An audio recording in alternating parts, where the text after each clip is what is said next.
con la unidad 12, hablando y siguiendo en línea con las obligaciones. Vamos a hablar de las obligaciones pro terreno. La persona del acreedor, ¿quién es el acreedor? El que tiene el derecho de exigir el cumplimiento de la obligación. O el deudor, quien es el que tiene la obligación de cumplir con la prestación o el pago. No están individualizadas al momento de nacer el vínculo. En este caso, se dice que los sujetos son indeterminados o variables. O sea, yo no sé quién es el acreedor, yo no sé quién es el deudor cuando nace ese vínculo. Son obligaciones ambulatorias. La obligación sigue a la cosa y no a la persona. Quien tiene la cosa, tiene la titularidad.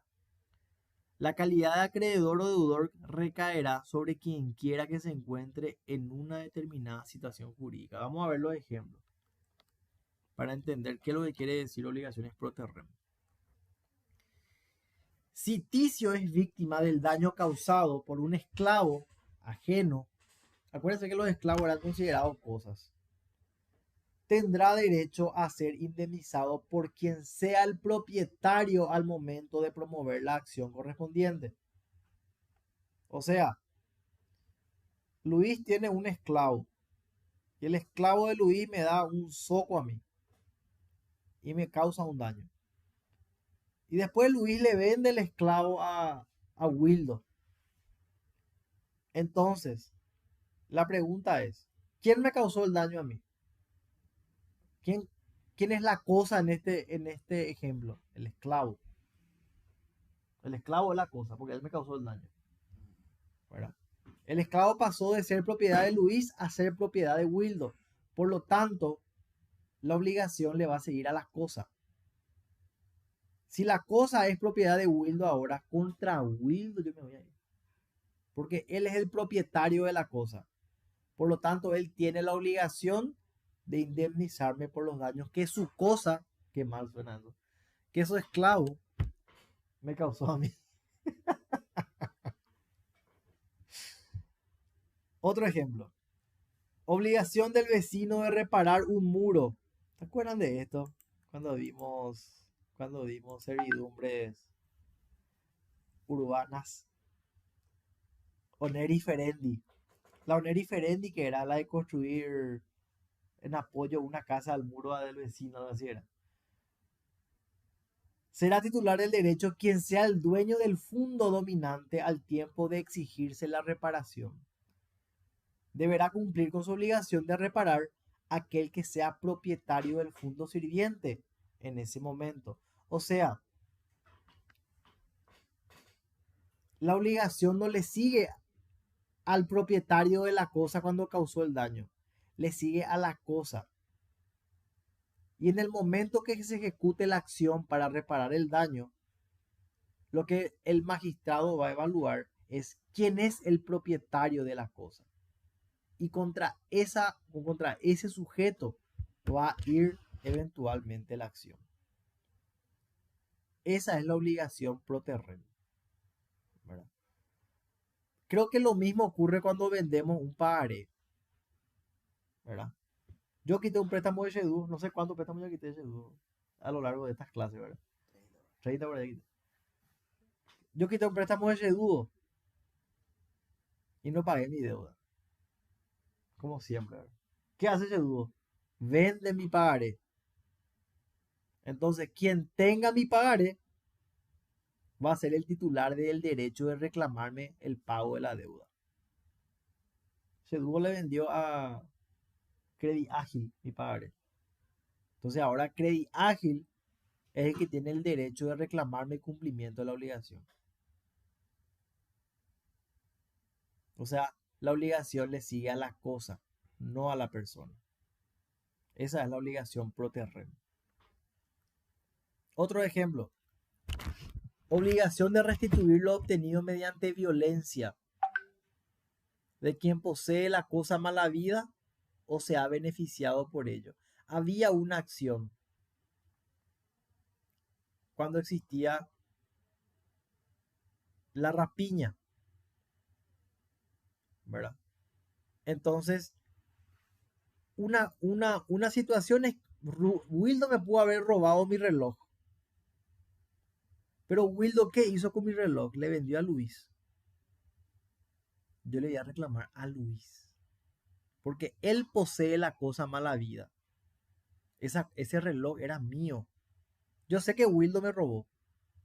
Pero el reloj hoy lo tiene Luis. Por lo tanto, él tiene la obligación. La obligación le sigue a la cosa. Luis me tiene que devolver el reloj. Ya no tiene más el reloj Wildo. Esa es la obligación por terreno. Obligaciones de condóminos, de contribuir con gastos de conservación de la cosa en el condominio. Las expensas. Obligación de pagar expensas comunes para mantenimiento del edificio. Claro, quien es dueño del edificio tiene la carga de pagar los gastos de mantenimiento. Si yo soy propietario del edificio del Palacio de los Patos, yo tengo la obligación de pagar las expensas si soy propietario de uno de los departamentos, ¿verdad? Pero si yo le vendo el departamento a Wildo, yo no tengo ninguna obligación de pagar la expensa de ese departamento. Yo ya no soy el propietario. La obligación le sigue a la cosa, no a la persona. Ahora Wildo, como nuevo propietario de la cosa, en este caso el departamento, es el sujeto obligado a pagar las expensas. Las obligaciones ambulatorias se transmiten con el derecho real a que accede. Si uno de los propietarios del edificio vende su parte, se libera, pasando al comprador la obligación de pagar la despensa. ¿Qué tal esa parte? ¿Queda claro? Esto es bastante sencillo. Creo que esta parte es bastante fácil de comprender, ¿verdad? Las obligaciones pro terreno. La obligación le sigue a la cosa. Ahora vamos a hablar de las obligaciones mancomunadas y las obligaciones solidarias. Esta casi la que puede el profesor Pampliega.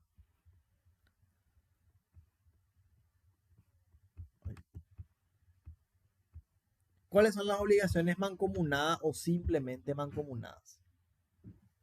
Aquellas en las que existe una obligación que debe ser cumplida por todos los sujetos. Cada uno, y acá viene la parte fundamental, cada uno en la parte que se obligó. Si tres deudores deben conjuntamente a un acreedor 120, cada uno le debe 40. Cada uno paga su parte. La obligación no se extingue hasta que los tres deudores hayan abonado su parte correspondiente. O sea, cuando hablamos de obligación mancomunada, hablamos de que cada uno paga su parte. Cada uno es responsable de su cuota. Por eso hablamos de una obligación que es a prorrata. En el caso de que sean varios los deudores, pueden cumplir su obligación pagando cada uno de ellos a prorrata, o sea, en proporción, la parte que corresponde. El acreedor no puede exigir la totalidad de la prestación, sino solamente su parte. Ejemplo. Edson, Jorge y yo le debemos a Emma. En total le debemos 120.000 guaraníes. Si esa deuda está bajo la figura de una obligación mancomunada, entonces cada uno de nosotros le debe 40.000 a Emma. Cada uno es responsable por una parte de esa deuda total. Yo le debo 40, Edson le debe 40 y Jorge le debe 40. Cada uno se hace responsable por su parte, en proporción. Por eso es a prorrata. Y cuando los tres le pagamos a Emma nuestros 40.000, cada uno su parte, ahí se puede considerar extinta la obligación. En cambio, la obligación solidaria, hay una pluralidad de sujetos y vínculos, pero unidad de objeto. O sea, todo lo contrario de la obligación mancomunada. Existen varios sujetos obligados, pero el acreedor tiene el derecho a exigir a cualquiera de los deudores la totalidad de lo debido. el acreedor tiene derecho a reclamar a cada uno de los deudores que cumpla con toda la prestación. Por eso se llama solidaria. Mismo ejemplo. Edson, Jorge y yo le debemos a Emma 120.000 bajo la figura de una obligación solidaria. Emma le puede reclamar a cualquiera de nosotros tres los 120.000 guaraníes. Porque los tres somos responsables de responder por el total de la deuda. Esa es la obligación solidaria. La diferencia es que en la obligación mancomunada, cada uno responde por una parte de la deuda. No puede responder por toda la deuda. Solamente en la solidaria uno responde por toda la deuda. En la mancomunada responde por su parte, por su cuota. Ahí está la diferencia. Seguimos con las solidarias. Si tres deudores deben 120, el acreedor puede reclamar esa suma a cualquier deudor, que es lo que mencionaba. El pago efectuado por un deudor libera a los demás, dice. Con Justiniano se introdujeron los beneficios de división y exclusión. Vamos a ver eso ya qué son esos, ¿verdad?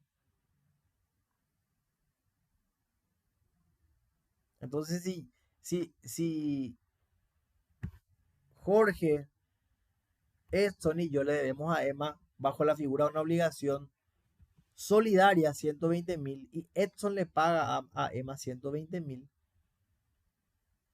entonces nosotros con Jorge quedamos liberados. Porque Edson ya pagó lo que tenía, la totalidad de la deuda. Bajo la figura de la obligación mancomunada, si Edson pagaba su parte, que era 40, ni Jorge ni yo estamos liberados de la obligación. Solamente cuando paguemos la totalidad, que son los 120, cada uno 40, bajo la figura de obligación mancomunada, es que se extingue la obligación. Ahí es apreciar la diferencia entre una obligación mancomunada, que es a prorrata, cada uno su parte, y la obligación solidaria. Todos somos responsables por el 100% de la obligación. ¿No seguís? Ahora vamos a hablar de las obligaciones genéricas y específicas. Eso ya es el 13. ¿Día 13? Sí. Espera que. ¿Tan rápido, pico? Jesucristo. Concepto y apreciación crítica. Obligaciones mancomunadas y obligaciones solidarias. Concepto y efecto, unas de otras ya vimos. ¿Es válida la distinción entre obligación simple y obligación correal? Esto no vimos. Esto vamos a ver en el resumen. No está en el... Un ratito. Acá nos quedamos. ¿Es válida la distinción entre obligación solidaria y obligación correal? La opinión dominante sigue la teoría de Keller y Ribbentrop, que pretendieron afirmar la existencia de dos tipos de obligaciones solidarias. Ellos decían que habían dos tipos de obligaciones solidarias. Las insolidum se reconocían tantas obligaciones como sujetos, aunque un solo objeto, que al ser cumplida se extinguía la deuda o el crédito para todos. Era en solidaridad imperfecta, porque al extinguir una de ellas se deja de subsistir a las demás. Por eso es imperfecta. Las correales o de solidaridad perfecta, en las que hay pluralidad de vínculos, pero unidad de obligación, y que por eso podía modificarse o extinguirse por cualquier circunstancia referida a uno de los deudores o acreedores, independientemente de que se pagara efectivamente al acreedor. Pero la doctrina moderna rechaza esta distinción. Actualmente se considera ambas como solidarias únicamente. No hay distinción.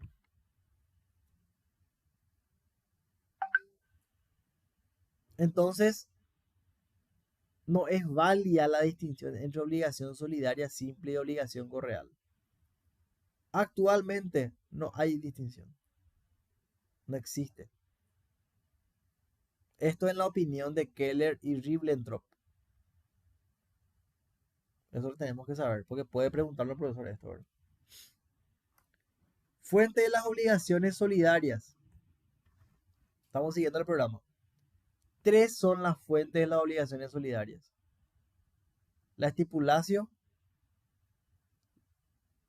el delito y los cotutores. La estipulatio, que fue el único medio de obligación solidaria donde solidariamente varias personas, era un acto formal en el que el acreedor preguntaba: "Esponden mihi centum clare", dice, ¿verdad? Y la respuesta individual era espondeo. Y si era colectivo, era espondemus. O sea, era una estipulatio ante varias personas. Esta es una fuente de obligación solidaria. O sea, nos constituíamos Edson, Jorge y yo delante de Emma. Y Emma decía, pronunciaba las palabras solemnes, ¿verdad? Esponderme mihi centrum clare, decía Emma.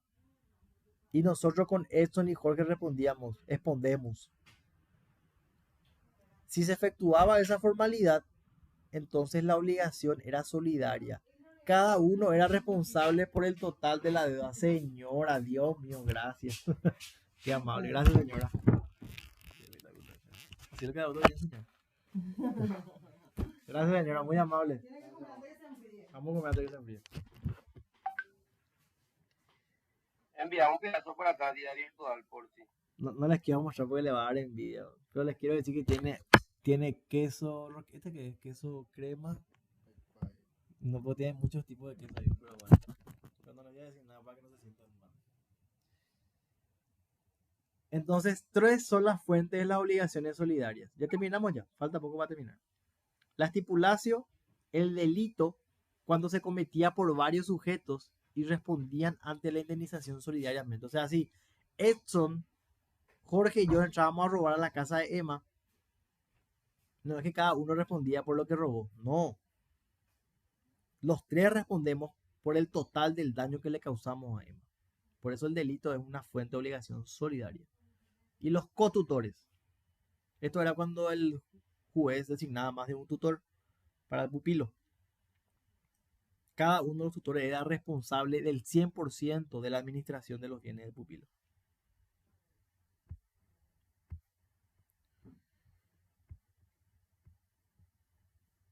De las obligaciones que surgen a la extinción de las obligaciones solidarias, de las acciones que surgen a la extinción de las obligaciones solidarias. En un principio, dice el deudor que hizo el pago íntegro, no tiene una acción contra los codeudores que surja de la correalidad. Para ejercitar estas acciones, el derecho romano crea varias ficciones jurídicas, como en caso de haber obrado en calidad de mandatario del deudor principal, puede perseguir por la actio mandati contraria. Esto nosotros estudiamos ya. O en caso de condominio, por la actio comune dividundo. Dirige la acción pro socio si hay sociedad. Además del deudor que cumple por los demás, puede reclamar del acreedor la cesión de las acciones para dirigirse contra los acreedores. O sea, ¿qué quiere decir esto? ¿Qué acción surge de la extinción de la obligación solidaria? Si Edson, Jorge y yo le debemos a Emma 100.000 y solamente Edson paga los 100.000 a Emma, ¿qué acción, qué beneficio tiene Edson de eso? Porque él no me pagó la deuda. Él puede solicitarle a Emma que le transfiera los derechos de cobro de esa deuda que él pagó porque había otros codeudores, en este caso Jorge y yo. O eventualmente él puede reclamarnos directamente a nosotros el cumplimiento o el pago de nuestra parte por el cumplimiento total que él hizo de la deuda. Por eso son acciones que emergen de una obligación solidaria, cuando uno paga la cuenta de todos, hablando mal y pronto. Está la actio pro socio, si es que hay sociedad, ¿verdad? Si yo tengo una sociedad con Wildo y yo nomás lo pago todos los meses la luz, yo le puedo reclamar a Wildo que pague su parte, porque somos socios. Entonces es socio contra socio. Wildo, paga tu parte de la luz, yo pago todo siempre. Porque la luz me viene un 100%, no viene mitad. Entonces hay que pagar todo. Eso en el marco de una sociedad, ¿verdad? La actio mandati. Si hay mandato o gestión de negocios, el mandatario contra mandante, obviamente, ¿verdad?